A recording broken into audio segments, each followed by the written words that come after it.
Don't allow your emotions to control you. We are emotional, but you want to begin to discipline your emotion. If you don't discipline and contain your emotions, they will use you. Your mind goes on automatic, just like a guard. You know, I loved reading the book called As a Man Thinketh by James Allen. He uses the analogy of the mind being like a garden. You know, weeds don't have to have any encouragement to grow. You don't have to water them. They don't have to get sunshine. They don't have to have fertile ground. They will grow through the cracks of a sidewalk. Am I right? But if you want to grow orchids or roses or any kind of exotic flowers, there are special processes and procedures you must go through.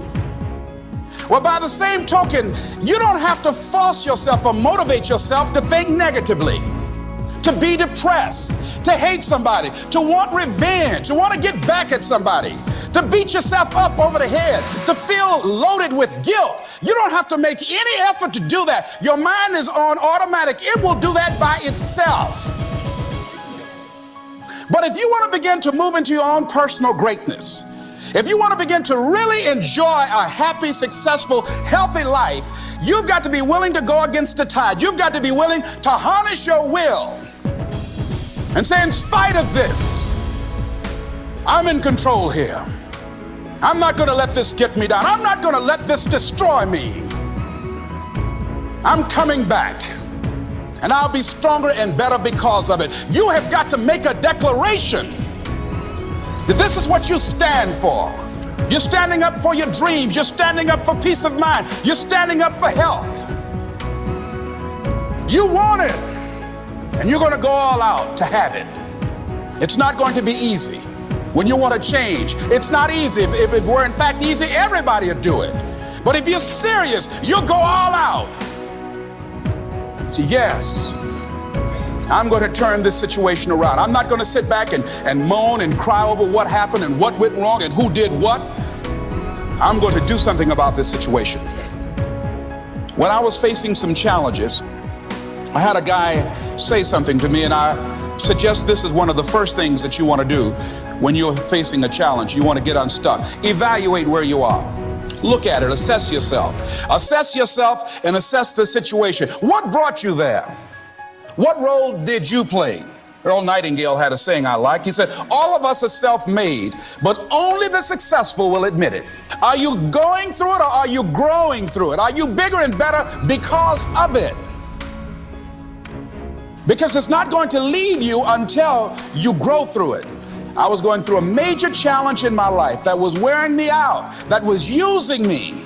And one of my students told me in a class that I was teaching, Lessons in Truth, she said, Les, until you handle it with grace, it will stay in your face. The challenges of life. How do we get stuck? A friend of mine went through a divorce. My best friend.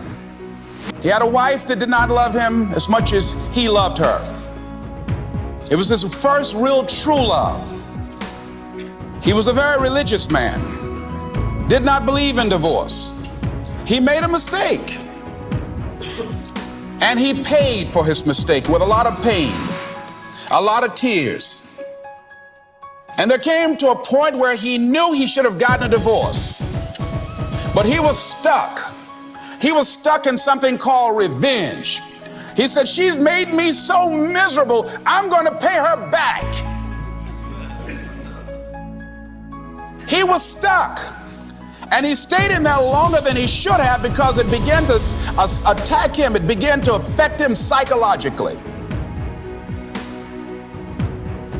And as a result of that, when he eventually did get a divorce, he took that same attitude to other relationships, looking for something to go wrong. He was burned so badly, he did not want to risk pain again.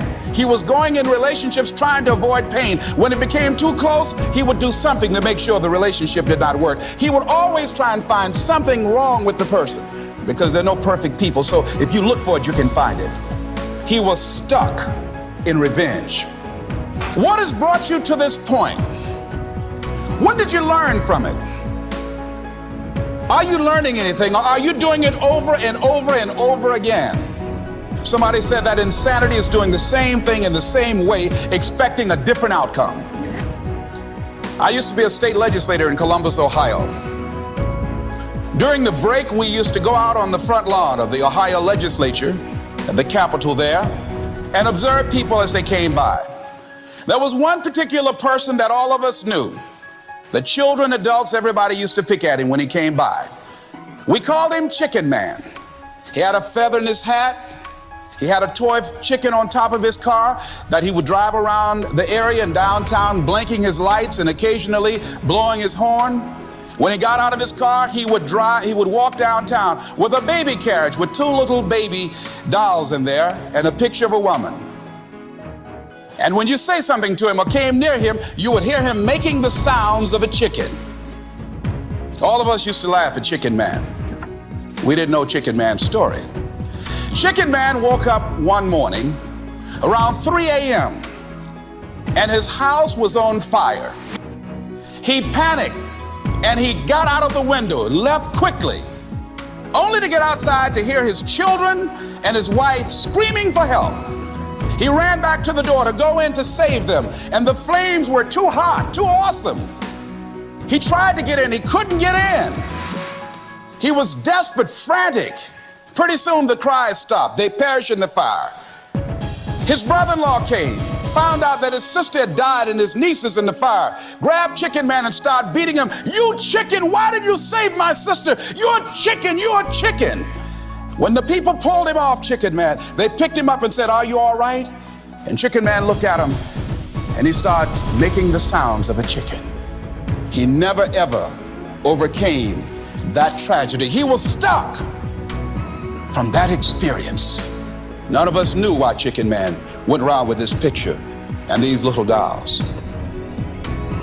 I was doing a training at a college, and it was a 2-day training during orientation.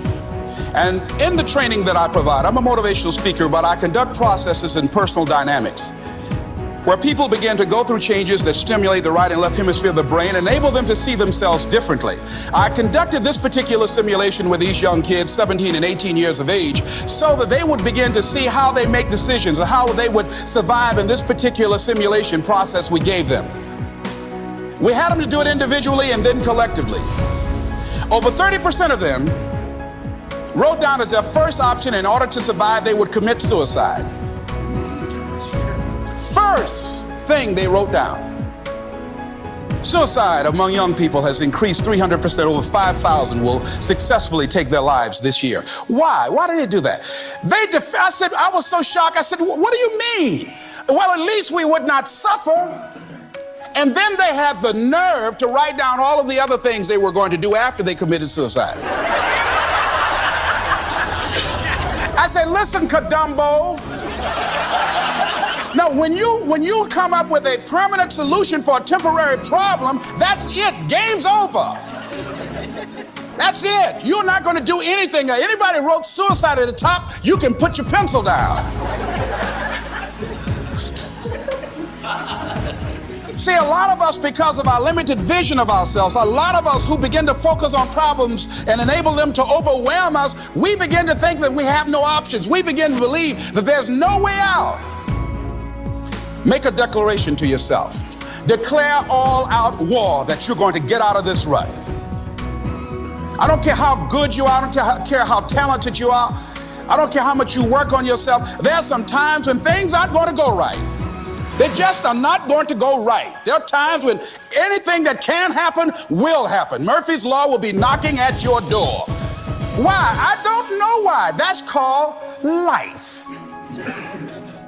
And you have to deal with it. Sometimes your life will be in a slump, just like sports.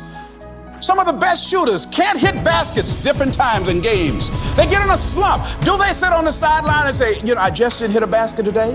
No, they continue to execute. I suggest to you that if you are facing a challenge, don't stop. Stay busy. Work your plan. Continue to do those things that you know that work for you after you have evaluated yourself in the situation. Continue to move. Stay busy, stay busy, stay busy. Sometimes we have to ask ourselves, what's using my life? Heard a guy give a lecture one time that says, we are today what we were when. And he was talking about the fact that we to a great extent, behave, think, react because of some previous experience that we've had. One of the things that we know about life is that it is always changing. Sometimes you're up, sometimes you're down. Sometimes things go real well, and sometimes they don't. Sometimes you're happy, and sometimes you're sad. Now that's that thing called life. And when we begin to understand and know that, accepting that reality that we will never ever have things just on an even keel all the time, that you're going to have some ups and you're going to have some downs, but during those down moments, that's where the growth takes place.